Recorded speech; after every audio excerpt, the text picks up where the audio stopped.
ഏതാനും മാസങ്ങൾക്ക് മുമ്പ് നമ്മുടെ രാജ്യത്തെ ഒരു വ്യവസായ ഭീമൻ, കോർപ്പറേറ്റ് എന്ന് തന്നെ നമുക്ക് പറയാവുന്ന അദാനിക്കെതിരെ അതിരൂക്ഷമായ ചില വെളിപ്പെടുത്തലുകളുമായിട്ട് അദാനിയുടെ ഓഹരി മൂല്യങ്ങൾ വീർപ്പിച്ചതാണ് എന്ന ആക്ഷേപവുമായി ഹിൻഡൻബർഗ് റിസർച്ച് എന്ന അമേരിക്കയിൽ പ്രവർത്തിക്കുന്ന ഒരു ടീം, ഒരു ഗവേഷണ സ്ഥാപനം രംഗത്ത് വന്നിരുന്നു. ഇപ്പോഴിതാ അതിനെ ചുറ്റിപ്പറ്റി ചില വെളിപ്പെടുത്തലുകൾ ഉണ്ടായിരിക്കുകയാണ്. അതായത് ഈ ഹിൻഡൻബർഗിന് ഇന്ത്യയിലെ ഇന്നത്തെ പ്രതിപക്ഷ നേതാവ് രാഹുൽ ഗാന്ധിയുമായിട്ട് അടുത്ത ബന്ധമുണ്ട് എന്ന വെളിപ്പെടുത്തലാണ് പുറത്തു വരുന്നത്.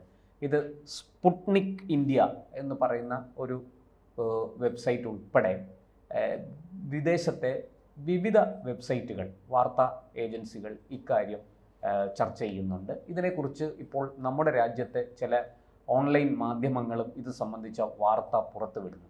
അതായത് മൊസാദ് എന്ന ഇസ്രയേലി ചാര സംഘടന വളരെ രഹസ്യമായിട്ട് രാഹുൽ ഗാന്ധിയുമായി അടുത്ത് ബന്ധം പുലർത്തുന്ന ഇന്ത്യൻ ഓവർസീസ് കോൺഗ്രസിൻ്റെ ചെയർമാൻ, അമേരിക്കയിൽ കഴിയുന്ന സാം പിത്രോഡയുടെ സെർവറുകളിൽ നുഴഞ്ഞു കയറിയത്രേ. അങ്ങനെ നുഴഞ്ഞു കയറി അവിടെ നിന്ന് ലഭിച്ച വിവരങ്ങളനുസരിച്ച് മൊസാദ് നടത്തിയ അന്വേഷണത്തിലാണ് ഹിൻഡൻബർഗും രാഹുൽ ഗാന്ധി അഥവാ കോൺഗ്രസിൻ്റെ ആൾക്കാരുമായിട്ട്, ചില സുപ്രധാന നേതാക്കളുമായിട്ട് ഗൂഢാലോചന നടത്തി അദാനിയെയും അതുവഴി നരേന്ദ്രമോദിയെയും തകർക്കാൻ ശ്രമിച്ചു എന്ന വെളിപ്പെടുത്തൽ ഈ വെബ്സൈറ്റ് നടത്തിയിരിക്കുന്നത്. എന്തായാലും നമുക്കതിൻ്റെ വിശദാംശങ്ങളിലേക്ക് പോകാം. അതിനെ സംബന്ധിച്ച് ഈ US ബേസ്ഡ് സെർവറിലാണ് ഇവർ നുഴഞ്ഞു കയറിയത്. വിവിധ ചാറ്റ് റൂമുകൾ, അതുപോലെ ബാക്ക് ചാനൽ കമ്മ്യൂണിക്കേഷൻ പ്ലാറ്റ്ഫോമുകൾ ഒക്കെ ഇവർ പരിശോധിച്ചിട്ടാണ്, അല്ലെങ്കിൽ അതിൽ നിന്ന് രഹസ്യങ്ങൾ ചോർത്തിയിട്ടാണ് മൊസാദ് ഈ ഒരു നിഗമനത്തിലേക്ക് എത്തിയത് എന്നും ഈ വെബ്സൈറ്റുകൾ അല്ലെങ്കിൽ ഈ ഓൺലൈൻ മാധ്യമങ്ങൾ റിപ്പോർട്ട് ചെയ്യുന്നു. എന്തായാലും മൊസാദിൻ്റെ 2 ഡിവിഷനുകളുണ്ട്. ഹ്യൂമൻ ഇൻ്റലിജൻസ് കൈകാര്യം ചെയ്യുന്ന സോമറ്റ് എന്ന് പറയുന്ന ഒരു ഡിവിഷനും, അതുപോലെ സൈബർ ഓപ്പറേഷൻസ് നടത്തുന്ന കെഷറ്റ് എന്ന് പറയുന്ന ഒരു ഡിവിഷനുമുണ്ട്. ഈ 2 ഡിവിഷനുമാണ് ഈ ഇദ്ദേഹത്തിൻ്റെ സെർവറിൽ നുഴഞ്ഞു കയറി വിവരങ്ങൾ ശേഖരിച്ചത് എന്ന വിവരമാണ് ഈ ഓൺലൈൻ മാധ്യമങ്ങൾ പുറത്തുവിടുന്നത്. എന്തായാലും 2023 മെയ് മാസത്തിലാണ് കാലിഫോർണിയയിലെ പാലോ ആൾട്ടോ എന്ന് പറയുന്ന സ്ഥലത്ത് ഹിൻഡൻബർഗ് വ്യക്തികളുമായിട്ട് ഈ കോൺഗ്രസ് നേതാക്കളുടെ അല്ലെങ്കിൽ കോൺഗ്രസിൻ്റെ തിങ്ക് ടാങ്കുകളുടെ ഒരു രഹസ്യ കൂടിക്കാഴ്ച നടന്നത് എന്ന് ഇന്ത്യ ന്യൂസ് സ്ട്രീം എന്നൊരു ഓൺലൈൻ മാധ്യമം വിവരം പുറത്തുവിടുന്നു. ആ ഇന്ത്യ ന്യൂസ് സ്ട്രീം പറയുന്നതനുസരിച്ചാണെങ്കിൽ ഈ പറയുന്നത് പോലെ ഹിൻഡൻബർഗിൻ്റെ സ്ഥാപകൻ നദാൽ ആൻഡേഴ്സണുമായിട്ട് ഒരു രഹസ്യ കൂടിക്കാഴ്ച നടന്നു എന്നാണ് അവർ പറയുന്നത്. അതുപോലെ ഈ ബൈഡൻ ഭരണകൂടവും US ഇൻ്റലിജൻസും അതുപോലെ ജോർജ് സോറോസിൻ്റെ ഇടപെടലും ഒക്കെ ഇതിനകത്തുണ്ടായിട്ടുണ്ട് എന്നും അവർ പറയുന്നു.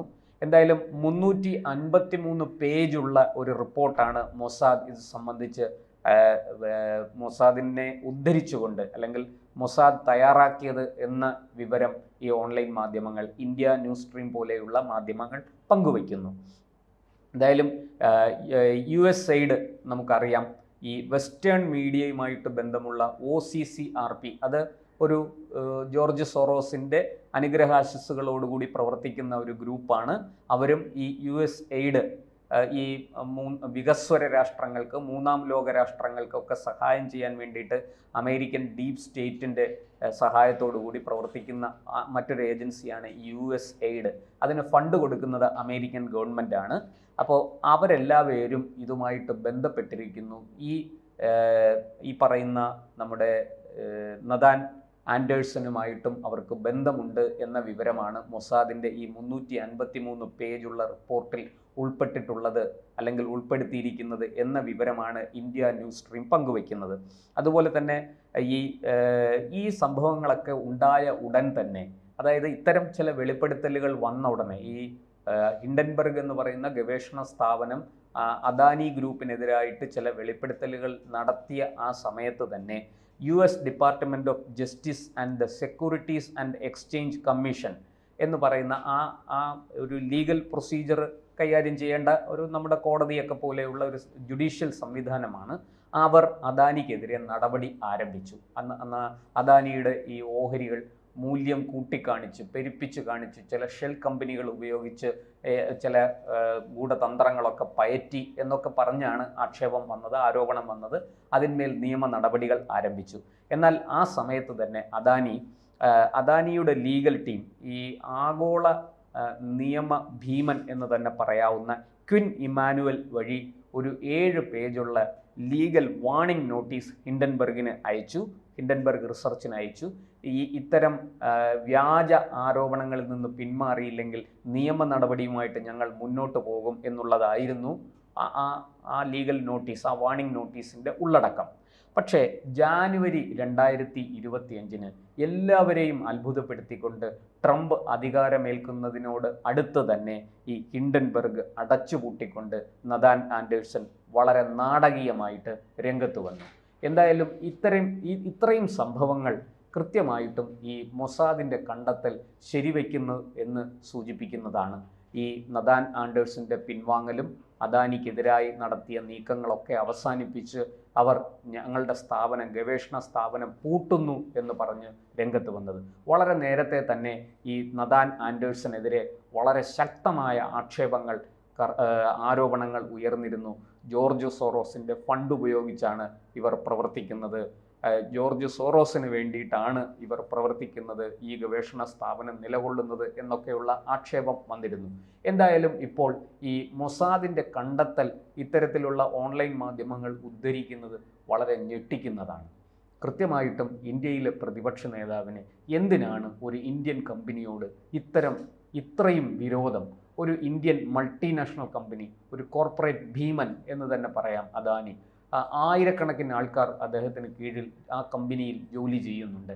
ഈ എല്ലാവരുടെയും ജീവിതം അല്ലെങ്കിൽ അവരുടെ എല്ലാം നിലനിൽപ്പ് അപകടത്തിലാക്കുന്ന വിധത്തിൽ എന്തിനാണ് നമ്മുടെ ഈ പ്രതിപക്ഷ നേതാവ് ഉൾപ്പെടുന്ന ഈ കോൺഗ്രസ് നേതാക്കൾ, എന്തുകൊണ്ട് ഈ ഇന്ത്യൻ ഓവർസീസ് കോൺഗ്രസിൻ്റെ ചെയർമാൻ സാം പിത്രോഡ ഉൾപ്പെടെയുള്ളവർ എന്തുകൊണ്ട് ഇങ്ങനെ രംഗത്ത് വന്നു എന്ന ചോദ്യമാണ് ഇപ്പോൾ ഉയരുന്നത്. എന്തായാലും ഇത് സംബന്ധിച്ച് കൂടുതൽ വിവരങ്ങൾ പുറത്തു വരാനുണ്ട്. ഈ സ്പുട്നിക് ഇന്ത്യ എന്ന് പറയുന്ന ഒരു ഗ്രൂപ്പിനെ ഉദ്ധരിച്ചുകൊണ്ടാണ് മൊസാദ് ഇത് സംബന്ധിച്ച് പ്രത്യേകിച്ച് എന്തെങ്കിലും പുറത്തു വിടുകയോ അവർ ഇത് ഏറ്റെടുക്കുകയോ അവർ ഇതിനെ അനുകൂലിക്കുകയോ ഒന്നും ചെയ്തിട്ടില്ല. അവർ ഇത് സംബന്ധിച്ച ഒരു പത്രക്കുറിപ്പും വാർത്താക്കുറിപ്പും ഒന്നും ഇറക്കിയിട്ടില്ല. പക്ഷേ ഈ സ്പുട്നിക് ഇന്ത്യയെ ഉദ്ധരിച്ചുകൊണ്ടാണ് നമ്മുടെ ഈ ഓൺലൈൻ മാധ്യമങ്ങളെല്ലാം ഇക്കാര്യം പുറത്ത് വിട്ടിരിക്കുന്നത്. അവർ അതിൻ്റെ വിശദമായ ചർച്ച, വളരെ ആഴത്തിലുള്ള ചർച്ച, പ്രത്യേകിച്ചും സാമ്പത്തിക വിഷയങ്ങൾ, സാമ്പത്തിക വാർത്തകൾ, ഈ ധനകാര്യ വാർത്തകളൊക്കെ പുറത്തുവിടുന്ന ഓൺലൈൻ മാധ്യമങ്ങളുണ്ട്. അത് ലോകത്ത് വളരെ വിപുലമായിട്ട് ഓരോ രാജ്യത്തിൻ്റെയും സാമ്പത്തിക സ്ഥിതിയെക്കുറിച്ചും അവരുടെ സാമ്പത്തികമായ പുരോഗതിയെക്കുറിച്ചും ഒപ്പം തന്നെ ഇടിവുകളെക്കുറിച്ചും ഒക്കെ ചർച്ച ചെയ്യുന്ന നിരവധി ഓൺലൈൻ മാധ്യമങ്ങളുണ്ട്. മാധ്യമ ഭീമന്മാർ തന്നെയുണ്ട്. അവർ ഒക്കെയും ഈ വാർത്ത, മൊസാദിൻ്റെ ഈ വെളിപ്പെടുത്തലിനെ കുറിച്ച് 353 പേജ് വരുന്ന ഈ റിപ്പോർട്ടിനെ കുറിച്ച് ഈ സ്പുട്നിക് ഇന്ത്യയെ ഉദ്ധരിച്ചുകൊണ്ട് അവരെല്ലാവരും രംഗത്ത് വന്നിട്ടുണ്ട്. അതിലേറ്റവും പ്രധാനമായിട്ട് ഇന്ത്യ ന്യൂസ് സ്ട്രീമാണ് ഈ വാർത്ത പുറത്തുവിട്ടിരിക്കുന്നത്. എന്തായാലും നമുക്ക് കാത്തിരുന്ന് കാണാം കൂടുതൽ എന്തെങ്കിലും വെളിപ്പെടുത്തലുകൾ ഉണ്ടാകുമോ ഇല്ലയോ എന്നുള്ളത്. രാഹുൽ ഗാന്ധിയെ സംബന്ധിച്ചും സാം പിത്രോഡയെ സംബന്ധിച്ചും ഒക്കെ ഇനി എന്താണ് മൊസാദ് കൂടുതൽ പറയാൻ നിൽക്കുന്നത് എന്ന് നമുക്കറിയില്ല. ഈ റിപ്പോർട്ടിൻ്റെ ഏതാനും ചില കാര്യങ്ങൾ മാത്രമേ അല്ലെങ്കിൽ ഭാഗങ്ങൾ മാത്രമേ പുറത്തു വന്നിട്ടുള്ളൂ. കൂടുതൽ വിവരങ്ങൾ പുറത്തു വരാനുണ്ട്. അത് വരും ദിവസങ്ങളിൽ പുറത്തു വരുമെന്ന് നമുക്ക് പ്രതീക്ഷിക്കാം.